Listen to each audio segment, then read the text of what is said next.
Don't wait for tomorrow. Live for today. Keep chasing the sunshine. Yung mga gusto ko sa mga And go out and play.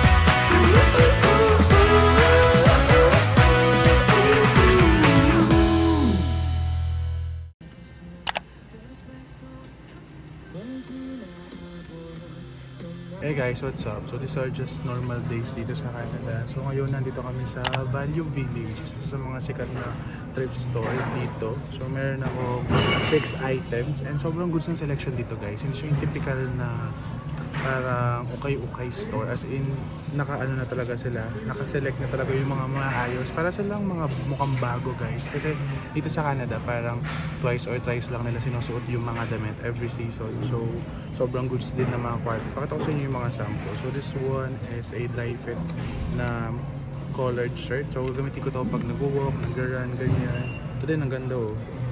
Sobrang goods. Ano lang to guys, $9. So usually yung mga damit dito start from $8 to $20. So medyo may kamahalan pa din. Pero yung mga quality ng damit is sobrang good. Ito yung ano guys, resort shirt. Gagamitin ko to sa upcoming trip ko. Ganda. Tsaka ito nakita ko lang to somewhere. So dinampot ko na agad.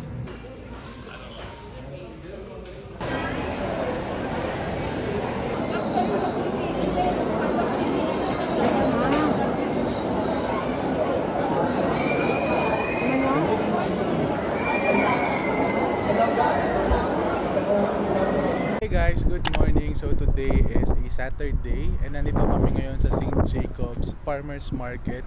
So maghanap kami ng mga fruits na wala sa Pilipinas. So ng apricot, pomegranate, raspberry, blueberries, mga tangerines and all. Tapos after noon, pumunta kami sa mga shopping center. So wala katapos ang shopping guys. So 8 days na kami dito sa 8 days na rin kaming nagsha-shopping. As in, lahat pinupuntahan namin, lahat na nakikita namin, pumapasok kami at nagsisya kami kung may pwedeng bilhin. Kasi may mga shop dito guys na sobrang affordable, meron din naman na mga expensive. Pag nag-shopping kayo guys, ganito yung mga itsura niya. May malaking parking tapos kompleto yan. Merong convenience store, may Dollarama, may shopping outlet ng damit, merong food, tapos meron din bangko. Dito kami guys sa loob ng farmers market. Para siyang village. Tapos maraming mga nagtitinda ng mga local products and mga farm produce na items. And ang daming tao kasi every Saturday lang pala to nag-o-open and until around 12 noon or 1 PM lang. Sample ng mga binebenta nila guys. Strawberry, blueberry, saka raspberries. Ito naman guys are mga cherries. Alam nyo ba guys, sobrang nagniningning yung mata ko sa farmers market na to kasi ako, sobrang favorite ko ang mga fruits. And talagang gusto ko matikman itong mga fruits na hindi natin natitikman sa Pilipinas.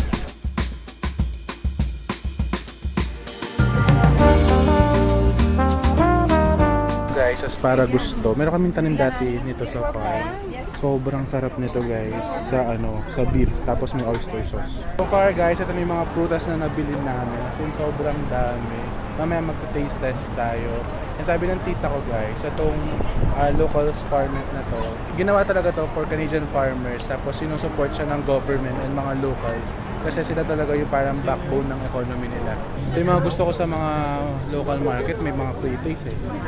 So, small is 10 or 2? Sarap. Masarap. No. Excuse me. Dito kami ngayon guys sa kabilang barn. Dito naman is puro food yung mga tinitinda dito. Tsaka homemade products. So, naghanap ako ng onion rings. Tsaka nung cinnamon na maple. Hey guys, what's up? So ngayon nandito kami sa Walmart. Nag-grocery lang kami pero ako bumili na ako ng mga pasalubong tsaka stock sa pantry ko para the next day or weeks hindi mo na sila iisipin kung paano ako bibili at kailan ako bibili. Ito pa lang yung mga nabibili ko, yung iba't ibang flavors ng Pringles saka yung mga granola bars.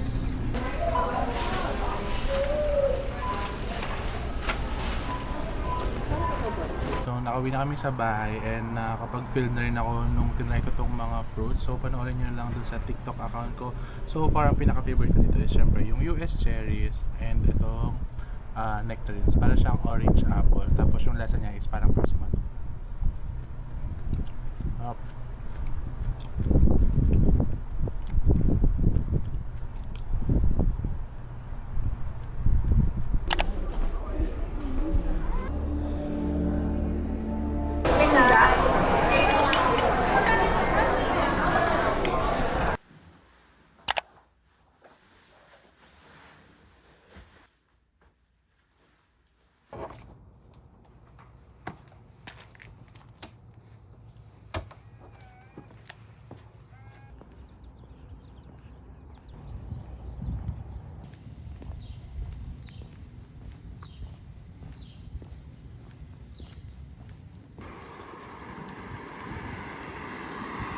Hey guys, what's up? So today is July 1 and it's Canada Day. So holiday dito sa buong Canada to celebrate yung day nila. So ngayon papunta kami sa Toronto. So from Milton to Toronto, 1 hour yung biyahe. Tapos ito yung sasakyan namin na bus, yung double decker. Pero yung schedule namin is 8:30 pa. So pag sumakay ka ng mga go bus nila guys, need mong mag-tap ng ganito. Ito yung Presto card nila na parang VIP card or single journey sa MRT. Ito yung outfit ko guys for Canada Day. So binili lang namin to sa Old Navy. Naghanap ako ng black kaso wala. Gray na lang yung available. Tapos na-jeans lang ako.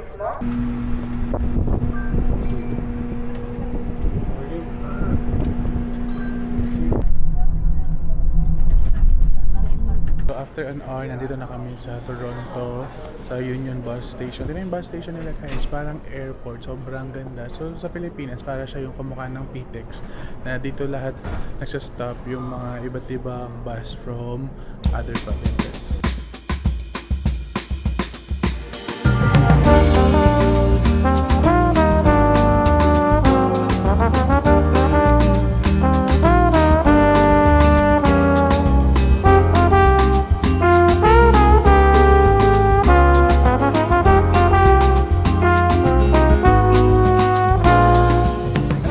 Guys, sa Toronto Island Park. So meron kaming mapa kasi sobrang laki ng island na to. Itong map na binigay nila guys para kami maghahanap ng Yamashita Treasure sa sobrang laki. So dito merong isang port pero may tatlong entry point. Merong Hanlan, Ward, tsaka Center Island. So yung pinili namin is Center Island kasi siya yung gitna. Tapos pwede mo naman lakarin yung dalawa pang point, parang nasa 5 kilometers. So nasa 40 minutes to 1 hour depende sa lakad.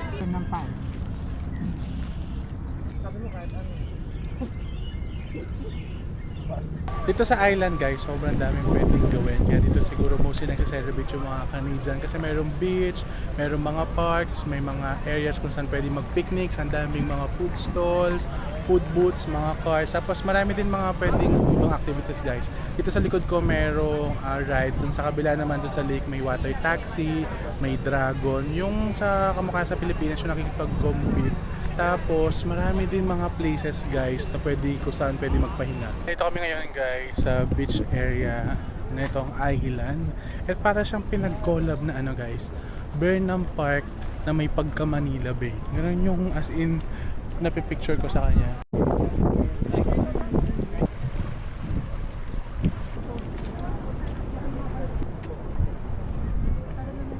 Pansin ko dito guys, yung mga Canadian, sobrang love na love nila yung summer.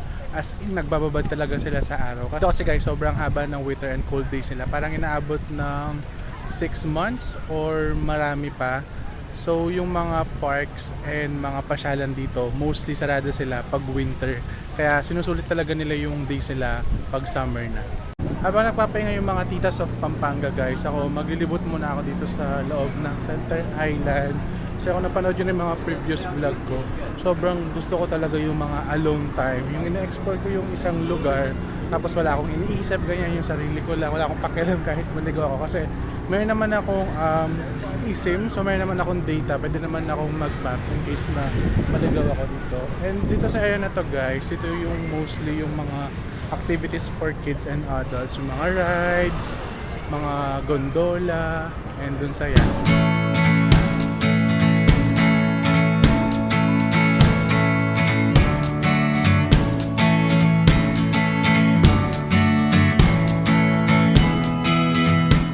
guys, para siyang Farmville. Kasi meron dito mga animals. Doon yung ranch type nila. May mga horse, goat, ito naman mga peacocks and mga birds.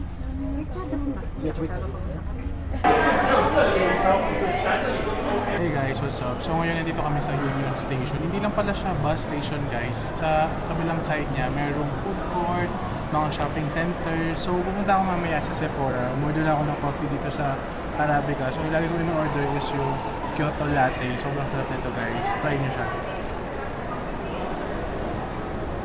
Hey guys, what's up? So today is July 3 and nandito ulit kami sa Toronto Premium Outlets kasi yung mga tita ko at mama ko nagbalik sila ng mga items. Dito kasi sa Canada guys, meron silang free return and free exchange.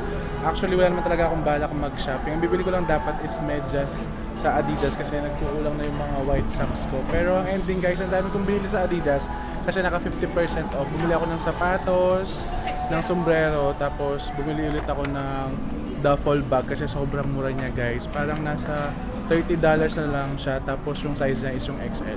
Usually guys, pag nasa ibang bansa ako, ang souvenir ko for myself, aside dun sa mga figurines ng mga tourist destination, tatlo lang yung option ko guys, sapatos, perfume, o kaya tote bag. So for this trip, wala pa akong napupuso ang perfume, kaya pinush ko na yung sapatos. Hey guys, what's up? So ngayon, mag-early lunch kami dito sa Burlington. So nagpa-reserve kami ng seat dito sa Son of a Pitch. It's an Italian restaurant. So hinintay lang namin yung time namin kasi na-miss namin yung first reservation. Ito yung tsura ng parang location namin guys. Parang siyang Little France. Tapos mayroon siyang village dito and then dun sa bandang likod may lake.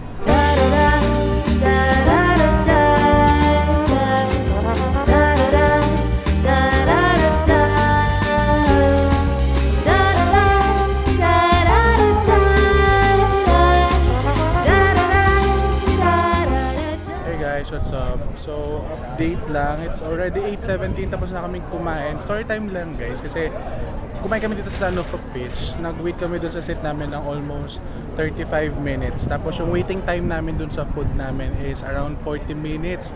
So yung ginawa ng server is nilibre niya na yung dalawang pizza guys. Dapat yung bill kasi namin is parang nasa $100 and up. So yung binayaran na lang namin is parang nasa 42.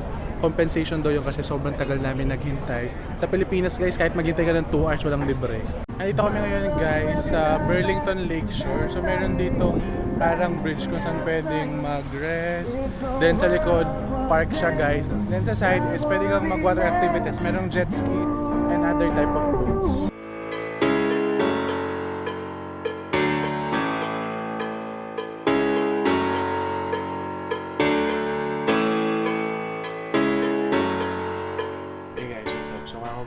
Papataw sa yung mga binili ko sa outlet store, tapos yung iba sa Winners. Ako talaga guys, I'm a really huge fan of Adidas brand. Most of my shoes, footwears, and mga travel essentials ko are from Adidas. So una kong binili sa store na yun is this white pair of shoes. So ito yung colorway na pinili ko, white, and meron lang siyang stripes na navy blue. Sobrang comfy kasi nito guys, and sobrang bagay niya sa mga jogging pants and jeans. Next naman is bumili lang ako nitong cap nila na Climacool. So maganda itong gamitin pag nag-walk, nag-run, or pag meron kang hiking.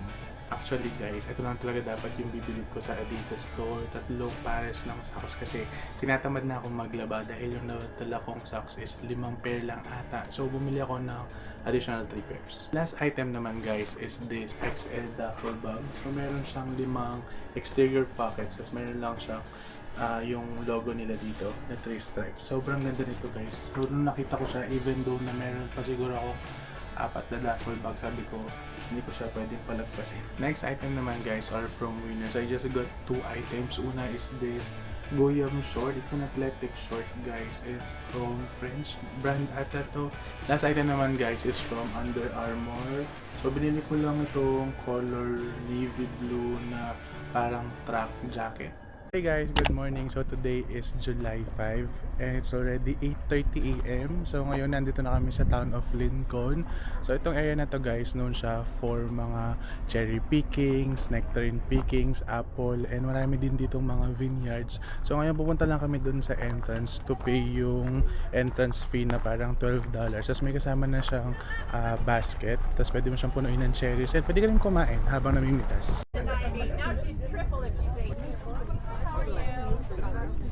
Yes. Yes. Okay. So fill up to the handle. Pick the fruit and the stems, but not the leaves and the branches. There's a tractor that can take you further back. It comes every 8 minutes. Ano pa to, mga ilaw pa? Oh,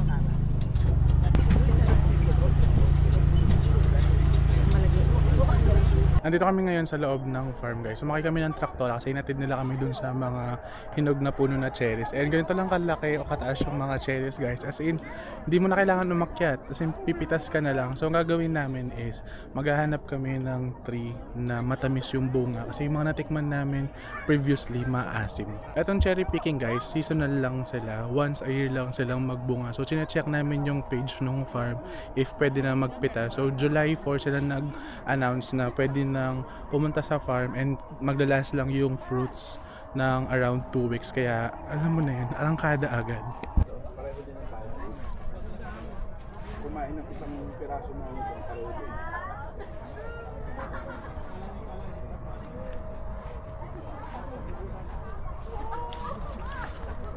medyo maasim pa sila.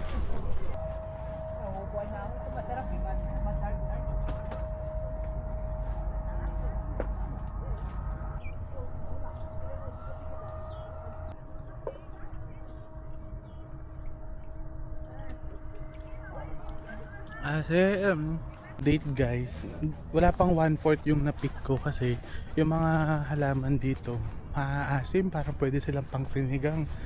So hanap na lang ako banda doon para mas masarap pa yung yung cherry sa supermarket. Nili guys, after ilang attempt nahanap ko na ang punong may matamis na bunga. So dito tayo tatambay.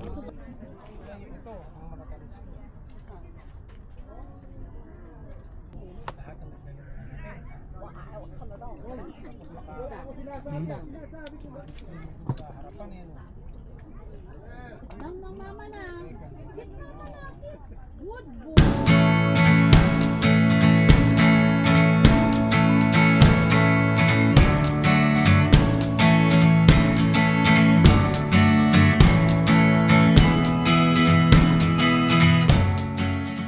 Ngayon nandito kami sa Blossom Bakery. Bahay siya guys. Ito yung bahay nila.